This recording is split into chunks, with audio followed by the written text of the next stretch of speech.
Good morning, sir. Our topic is all about the 7 common ship stress and the counteract. Common ship stress is the first is the hugging. It occurs when the ship center experiences upward buoyant forces due to being supported by the wave crest, while the bow and stern are subjected to downward forces from the weight of the ship. So ang hugging is mahitabo na siya kung ang center sa barko kay maka-experience og upward buoyant force tungod sa mga bow or wave crest. Unya ang isig ka tumoy sa barko kanang bow ug stern is downward na siya tungod sa kabugaton sa barko. So makita na to sa picture nga nabin ang barko tungod kay ang tension kay naa sa ibabaw sa barko niya, ang compression kay naa sa ubos, so mao nang mubin ang barko. Next is sagging. Ang sagging pod is it happens when the bow and stern are supported by wave crest while the center of the ship is in a wave trough, causing downward forces in the center. So ang sagging pod is opposite na siya sa hugging. Ang sagging mahitabo na siya kung ang bow o stern kay naay mga wave crest. So ang compression kay na sa center sa barko, mao nang mo bend ang barko. Next is the number 3, shear forces. It occurs when adjacent section of the ship experience unequal vertical forces, especially near the midship area or where weight distribution changes appropriately. So makita na doon sa picture nga na ay weight, buoyancy, bending moment, and shear force. So ang shear force is resulted na to vertical internal force and bending moment, which is result of a normal internal forces. So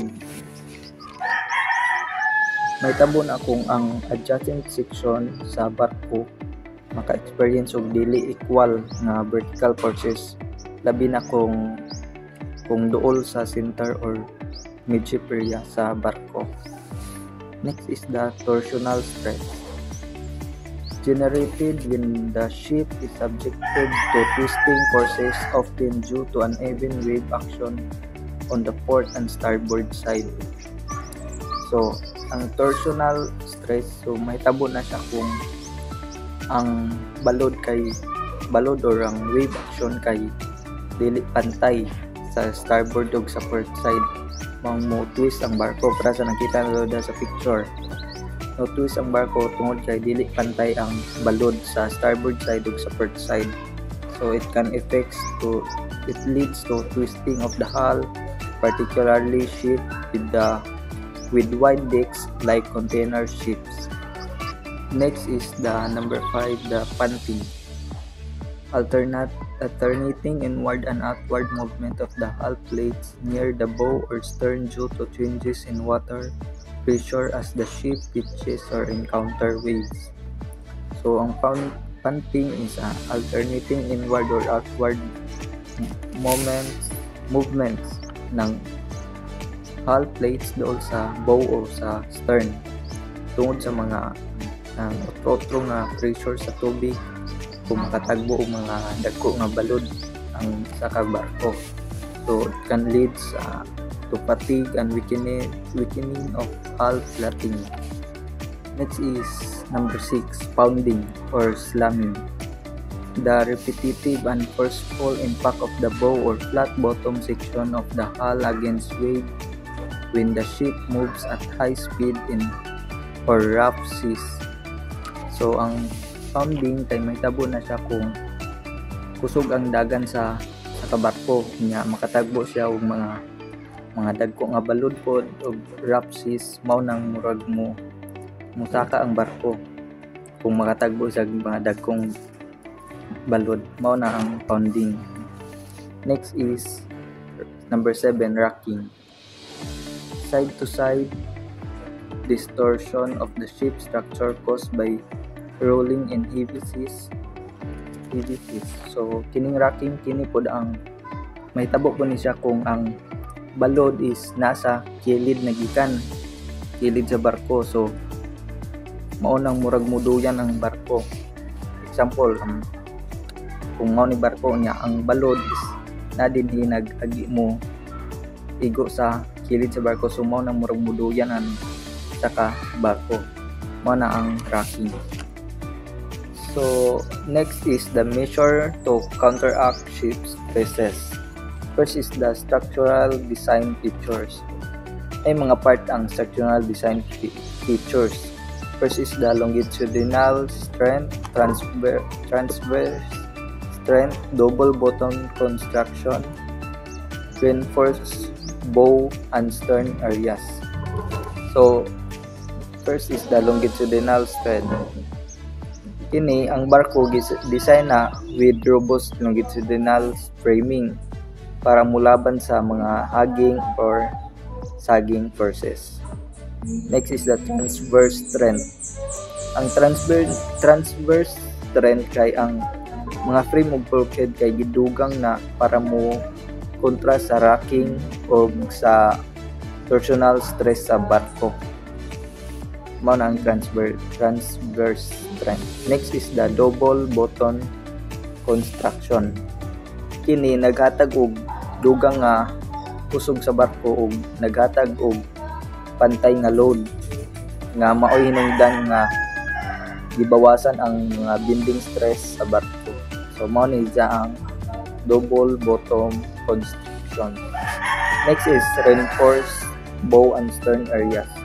Kini kay gipakusog ni sa mga baga nga mga plates para makaya niya ang pag-igo sa mga bow or any stresses. Next is number 2, the loading and ballasting practices. Ang mga part ani is the proper cargo distribution, ballast management, and avoid overloading. So first is the proper cargo distribution. So kini is dapat pantay-pantay ang mga pagkarga sa mga cargo para iwas sa kusog nga saging o haging stress, para makaiwas sa disgrasya pa. So kailangan pantay-pantay. Next is the ballast management.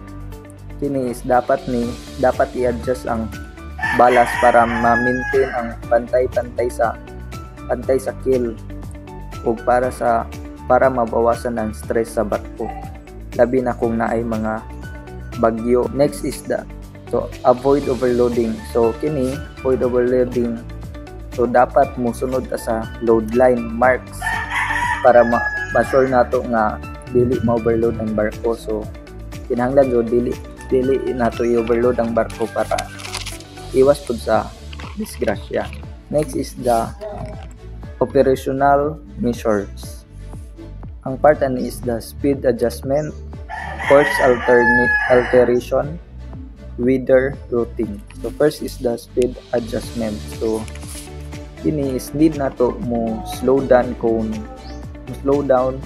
kung naay mga rough seas para mabawasan ang mga pwersa sa pag-igo sa mga balod. Next is the course alteration. Kini kung mahimo mo balhin ta og mga hagianan pag mo course alteration ta para iwas sa pag-igo sa mga bawd or para mabawasan ang torsional ug slamming stresses. Next is the weather routing. So kini is mogamit ta og mga weather routing system para makaiwas ta sa mga lugar na naay kusog nga bawd or hangin. So kinahanglan na ni gamiton para mahibawan nato kung kana nga lugar na abal na mga kusog nga hangin, bawd, para sa ma-avoid nato ang ngana nga mga panghitabo. Next is monitoring and maintenance. So ang part ani is the stress monitoring system, regular inspection, maintenance of structural integrity. So first is the stress monitoring system. Kini kanang mga modern nga barko nato karon naa nay mga nakabutang nga mga stress monitoring para maghatag og real-time data sa mga stress sa barko. Next is the regular inspection. Ini is ang pag-inspection sa barko pareha sa keel, bulkhead o framing para maibawan nato kung naay kinahanglan ayuhon. So kinahanglan jud og regular inspection ang isa ka barko. Next is the maintenance of structural integrity. Kini is pag maintenance sa mga crack or deformation sa hull, plating or sa mga frame sa barko. Next is the use of bulkhead. So ang use of bulkhead is napunay duha ka part, ang watertight bulkheads o ang collision bulkheads. So first is the watertight bulkheads. So dapat limitahan ang pagkalat sa baha o dapat i-enhance ang transverse strength. Mao na ang watertight bulkheads. Next is the collision bulkheads. So kini is dapat protektahan nato ang barko sa mga damage nga tungod sa head-on impact. Kailangan protektahan nato ang barko. Next is the dynamic stability management. So kini is napuni duha ka part, ang anti-roll system ug ang trim optimization. So ang anti-roll system, so kini is mo gamit ta og mga stabilizer fins or gyroscopic stabilizer para mabawasan ang pag-rolling ug ang mga stresses.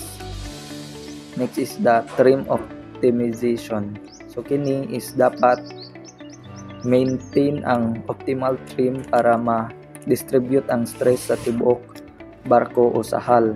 So kailangan i-maintain ang optimal trim sa isa ka barko.